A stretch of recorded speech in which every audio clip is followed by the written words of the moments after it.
situation in the Middle East is evolving significantly following Israel's targeted assault on Iranian-backed Hezbollah forces on September 17th. This operation led to the simultaneous detonation of thousands of communication devices, including pagers and walkie-talkies used by Hezbollah fighters, resulting in at least 32 fatalities and over 3,200 injuries. Preliminary reports suggest that 2 explosions were captured on video in Lebanon. The rapid occurrence and scale of these incidents overwhelmed local hospitals, necessitating an emergency blood donation campaign. Initial assessments have indicated that Iran's ambassador to Lebanon, Mostafa Momen, sustained injuries during the explosions. Israel's actions against Hezbollah are rooted in a long-standing historical rivalry. On October 8th, Hezbollah responded with a series of rocket attacks targeting Israeli positions, utilizing guided missiles and artillery shells, which caused substantial damage and heightened the risk of a multi-front conflict. This escalation coincides with Hezbollah's endorsement of Hamas, which has recently conducted assaults on Israeli forces in Gaza. In response, Israel conducted drone strikes and artillery fire directed at Hezbollah positions along the Golan Heights-Lebanon border. Hezbollah retaliated by launching rockets into Israel, emphasizing its solidarity with Hamas. The conflict has developed in waves, with both parties engaging in artillery exchanges while exercising restraint to avoid direct confrontation. According to the Jerusalem Post, the device explosions indicate a strategic shift by Israel towards Hezbollah. Tel Aviv is implementing innovative and unexpected tactics to destabilize Hezbollah, reflecting a long-planned campaign. The simultaneous detonation of explosive devices among numerous Hezbollah members from Beirut to Damascus highlights Israel's significant infiltration into the organization and serves as a warning that Tel Aviv is prepared to escalate the conflict if necessary. So, what is Hezbollah? Why did this organization attack Israel, and what is Lebanon's role in this conflict? Let's find out right here. To provide context, Hezbollah, formerly known as the Party of God, is a Shia Muslim military and political organization supported by Iran and based in Lebanon. Established in 1982 amidst Lebanon's civil war, it emerged in response to the Israeli invasion of southern Lebanon, primarily aimed at expelling Palestinian militants conducting operations against Israel. Iran established the group with the objective of engaging in the Arab-Israeli conflict to support the Palestinians and to enhance its status as a regional power. Since its inception, Hezbollah has evolved from a relatively obscure faction into a formidable armed force wielding significant influence within the Lebanese state. The United States has classified Hezbollah as a terrorist organization, citing its involvement in numerous attacks on civilians globally, including the 1983 bombing of US and French military barracks in Beirut, resulting in nearly 300 fatalities. The European Union categorizes Hezbollah's military wing as a terrorist organization, but has not applied this designation to its political wing. Hezbollah comprises political, military, and various operational units, sharing a structural similarity with Hamas. The organization functions through specialized branches, each designated for specific missions. Hezbollah retains substantial power in Lebanon through its Shiite political party, which holds 62 seats in the Knesset, and a militia supported by Iran. It is crucial to recognize that Hezbollah is not a diminutive, disorganized entity. It serves as a model for Hamas. In contrast to Hamas, which possesses a relatively limited military capacity, Hezbollah's military branch has eclipsed the Lebanese army as the primary military force in the nation and is capable of overpowering most Arab forces, establishing it as the most influential non-state actor in the region. The group also benefits from substantial funding. The US State Department reports that Iran supplies a significant portion of Hezbollah's training, weaponry, and financing, amounting to hundreds of millions of dollars annually. Consequently, despite Israel's continued military operations in Lebanon, Hezbollah's deputy leader, Naim Qassem, affirmed the group's readiness to engage in conflict irrespective of the repercussions. During a rally, he asserted, "Hidden calls from the great powers, whether direct or indirect, for us not to intervene will be counterproductive." He emphasized that the militant group would remain resolute against any appeals for restraint. To comprehend the Lebanese-Israeli dynamic, it is necessary to revisit the origins of the conflict, specifically the establishment of Israel in the last century, which was fundamentally linked to the critical issues surrounding Jerusalem and Palestinian territory. Traditionally, the region was governed by the Ottoman Empire from the early 16th century. The United Kingdom assumed control of Palestine following the Ottoman Empire's defeat in World War I, a territory characterized by a Jewish minority and an Arab majority at that time. Both Israelis and Palestinians pursued self-determination and sovereignty, establishing distinct movements. In the prelude to the conclusion of World War I, major powers engaged in negotiations regarding the future of the occupied territories. In 1916, the Sykes-Picot Agreement, negotiated clandestinely between Britain and France, outlined plans to divide the Middle East into spheres of influence and proposed the internationalization of the land. In 1917, British Foreign Secretary Sir Arthur Balfour articulated government support for the establishment of a national homeland for the Jewish people in Palestine, as conveyed in a letter to Baron Walter Rothschild, head of a prominent European banking empire. This correspondence marked the inception of the conflict. For Israelis, it constituted formal acknowledgement of the State of Israel's right to exist. Conversely, for Palestinians, it signified dispossession, heralding the division of land where they formed the majority. The letter emphasized that nothing should be done which would prejudice the civil and religious rights of the existing non-Jewish communities in Palestine, recognizing that Arabs constituted approximately 80% of the area's population at the time. As persecution of Jews intensified, particularly during the Nazi era and the Holocaust, many Jews migrated to Palestine, returning to their ancestral homeland after centuries of dispersal. Throughout this period, both factions continued to assert their rights to establish states, escalating tensions between Jews and Arabs alongside resistance to British governance. In 1947, the United Nations voted to partition Palestine into separate Jewish and Arab states, with Jerusalem designated for international administration. This decision became pivotal to the ongoing conflict. Land was to be divided into one Arab and one Jewish state. Israeli leaders accepted the plan, while Arab representatives rejected it, contending it was detrimental to the majority population. In 1948, amid ongoing tensions, the British government withdrew, prompting Jewish leaders to declare the establishment of the State of Israel. Many Palestinians opposed this declaration, leading to the outbreak of hostilities. The creation of a Jewish state necessitated partition, and the absence of a separate state for Arab Palestinians escalated tensions into armed conflict. Despite having a relatively small military, Lebanon responded to Arab leaders' calls for war upon Israel's declaration of independence on May 14, 1948. The Arab League, comprising 7 members including Lebanon, openly declared its intention to establish a democratic and unified Palestinian state in place of the UN partition plan. This coalition subsequently invaded Israel, initiating the 1948 Arab-Israeli War.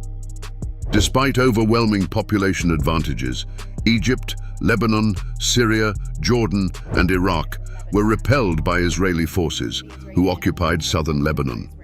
Following approximately 10 months of intense fighting, armistices were established between Israel and the Arab states from March to July 1949. The armistice with Lebanon was signed on March 23, 1949, resulting in Israeli forces' withdrawal to the international border.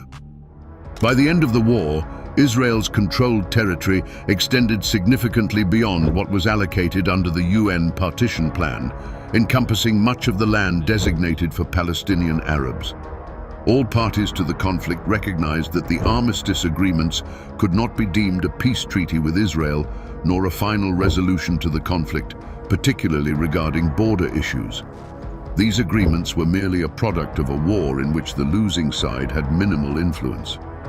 The shift became evident as a considerable portion of land came under Israeli control, resulting in a mass exodus of Palestinians residing in those areas. Some claimed they fled, others stated they emigrated, while some asserted they were compelled to leave. Each narrative varied. Notably, approximately 700,000 Palestinians departed their homeland in search of new territories and residences. By 1949, around 110,000 Palestinian Arabs had migrated to Lebanon, resettling in camps established and managed by the United Nations Relief and Works Agency for Palestine Refugees in the Near East, UNRWA. The arrival of such a significant number of Palestinians posed serious challenges for Lebanon. The majority of the refugees were Muslim, while Lebanon was predominantly Christian at that time. The Christian population feared that this influx would jeopardize their political dominance and demographic composition. In response, they instituted restrictions on Palestinian refugees, limiting their rights to work, travel, and engage in political activities. Initially, the impact of these restrictions was poorly documented, as the displaced refugees resided in camps and lacked the means to cultivate leadership that could represent their interests. However, over time, the Palestine Liberation Organization, PLO, still in conflict with Israel, began recruiting fighters from the families of Palestinian refugees who had fled in 1948. This is a crucial point to note. When the conflict reignited during the Six-Day War of 1967, Lebanon declined requests from other Arab governments to participate. The primary reason was the country's vulnerability, which deterred any engagement with Israel. Nevertheless, despite non-participation, Lebanon could not evade the ensuing consequences. Its fragile central government and geographical proximity to Israel positioned Lebanon as a suitable base for Palestinian militants in the view of the Arab world. Lebanon's geographical location afforded a strategic advantage, particularly for those intending to launch attacks on Israel, viewed favorably by several Arab states. Beginning in 1968, the PLO initiated raids from Lebanon into Israel, prompting Israeli retaliatory strikes on Lebanese villages to pressure the Lebanese government to address the situation. Tensions escalated following an attack on an Israeli airline at Athens airport, which prompted Israel to retaliate by conducting a raid on Beirut International Airport, resulting in the destruction of 13 civilian aircraft. This action exacerbated Lebanon's animosity towards Israel. Lebanon faced a significant challenge. Its military and political capacity was insufficient to effectively respond to Tel Aviv's incursions. Concurrently, Arab forces began reorganizing in Lebanon. The Cairo Accords of November 1969 granted the Palestine Liberation Organization, PLO, a unique status within the nation. Following their defeat in Jordan in September 1970, Yasser Arafat, then chairman of the PLO, along with the Fatah leadership and their forces, relocated to southern Lebanon, transforming the region into a training ground for various terrorist groups. The PLO successfully garnered support from diverse terrorist organizations and hundreds of thousands of Palestinian refugees residing in camps throughout the country. In the 1970s, PLO militants executed numerous cross-border assaults on Israel from Lebanon, with the Ma'alot massacre being among the most severe, resulting in the deaths of 26 individuals, including 21 schoolchildren in a northern Israeli school. In retaliation for these persistent attacks, Israel targeted specific sites in Lebanon. A notable instance occurred following the Munich massacre in 1972, leading to Operation Spring of Youth. On April 9, 1973, elite members of Israel's special forces, with assistance from Mossad agents, infiltrated the PLO headquarters in Beirut and assassinated several key leaders of the organization. Increasing unrest within Lebanon characterized the period. as the influx of Palestinians disrupted the delicate equilibrium between Muslims and Christians, ultimately leading to a civil war in 1975. Lebanese Christians, seeking to restore the ethnic balance and liberate the nation from PLO dominance, sought Israel's support. Both parties shared a mutual interest in expelling terrorist factions from Lebanon. Two Christian enclaves emerged in the south with Israeli backing, resulting in the establishment of the South Lebanon Army under Major Saad Haddad's command. Beginning in May 1976, Israel extended military assistance, including weapons, tanks, and advisors, to Maronite militias, notably the Lebanese forces led by Bashir Gemayel. The border between Israel and Lebanon became known as the Line of Peace due to the affiliation between the two nations. Nevertheless, amid concerns over potential losses of access to the port of Beirut, Syria intervened in the civil war in June 1976 to bolster the Maronite-led government, deploying 40,000 troops into Lebanon by October. This intervention was short-lived, as Syria rapidly altered its stance. Similar to Israel, Syria capitalized on the civil conflict to enhance its influence within Lebanon. With substantial backing from Syria, the PLO grew increasingly audacious, launching raids and attacks on Israel. Notably, in July 1981, the PLO initiated extensive shelling of northern Israel. Full-scale war was averted at the last moment through US mediation. However, the peace lasted only a year. In June 1982, Israel initiated Operation Peace for Galilee, aimed at expelling the PLO and Syrian forces from Lebanon and facilitating a peace treaty with Lebanese Christian leadership, led by Bashir Gemayel. Israeli ground forces swiftly advanced on PLO positions in southern Lebanon and besieged Beirut. Reports indicated that between 15,000 and 20,000 individuals were killed, primarily civilians. On August 30th, following intense Israeli shelling of Beirut, Yasser Arafat and the PLO leadership were compelled to depart Lebanon. Bashir Gemayel, elected president in July, signaled his intent to peace with Israel, indicating plans to visit Jerusalem. However, he was assassinated 2 months later, allegedly by Syrian interests opposed to the emerging alliance between Israel and Lebanon, which they perceived as a strategic threat. The following day, Christian militiamen entered the Palestinian refugee camps of Sabra and Shatila, resulting in the massacre of over 300 unarmed civilians. Israel, which had permitted militiamen into the camps to search for Palestinian fighters, faced widespread condemnation for the massacre. The international media heavily criticized Israel and Defense Minister Ariel Sharon, who subsequently resigned after an Israeli inquiry found him indirectly responsible for the killings. Despite these events, Israel and the new Lebanese government negotiated a peace agreement in the spring of 1983. However, the agreement was abandoned a year later under pressure from Syria, as Lebanese President Amin Gemayel, Bashir's brother, reversed course. This period also saw the emergence of Hezbollah, formed by Shiite Muslims influenced by the 1979 Iranian Revolution, who organized a militia to combat Israel. Israel continued its occupation of a security zone in southern Lebanon to safeguard its northern border, leading to an 18-year war of attrition with Hezbollah, resulting in numerous Israeli casualties.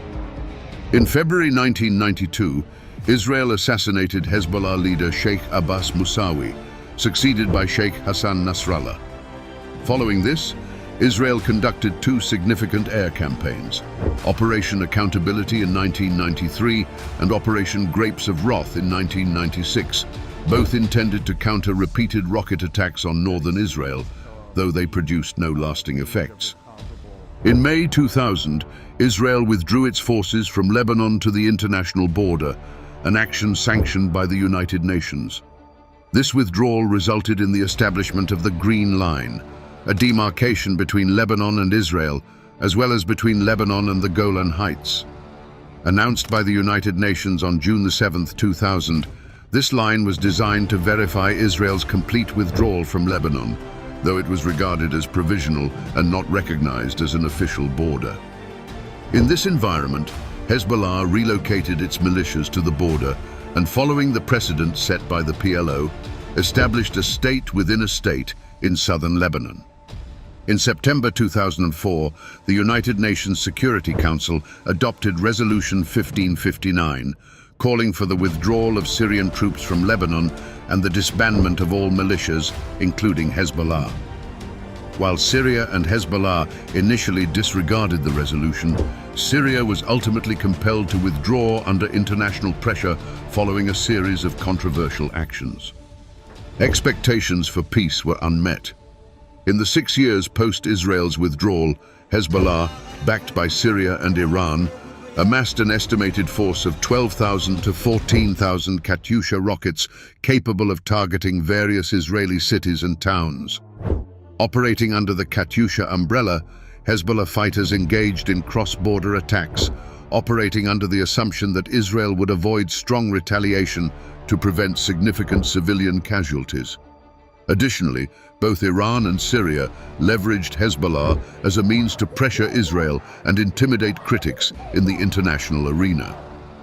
By mid-2006, the situation for Israel had become untenable.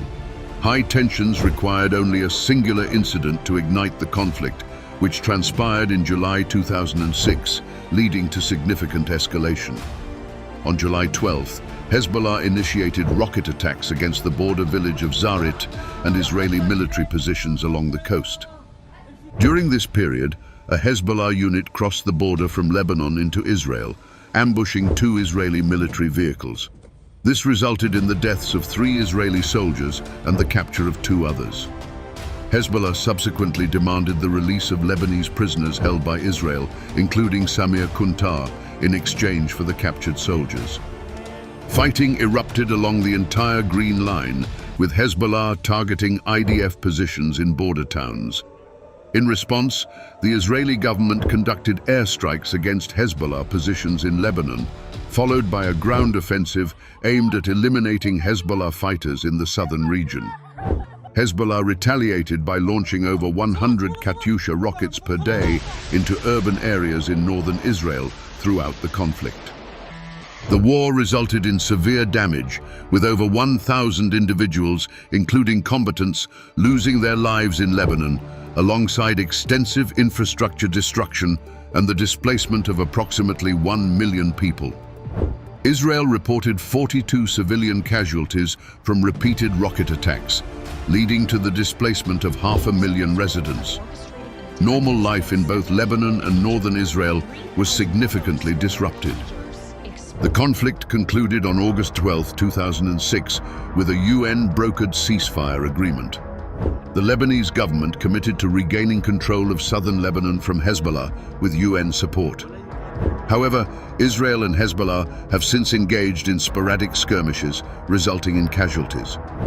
Both parties have accused each other of violating the ceasefire, yet no direct confrontations comparable to the 2006 war have occurred since, as both sides have sought to maintain their respective boundaries. However, the landscape is shifting, with rising tensions, particularly as Hezbollah openly supports Hamas. Should Hezbollah decide to escalate the situation by attacking Israel in solidarity with its ally, the potential for a larger and more perilous crisis may arise. There is concern that such a scenario could trigger a regional or even global conflict, which is undesirable for all parties involved.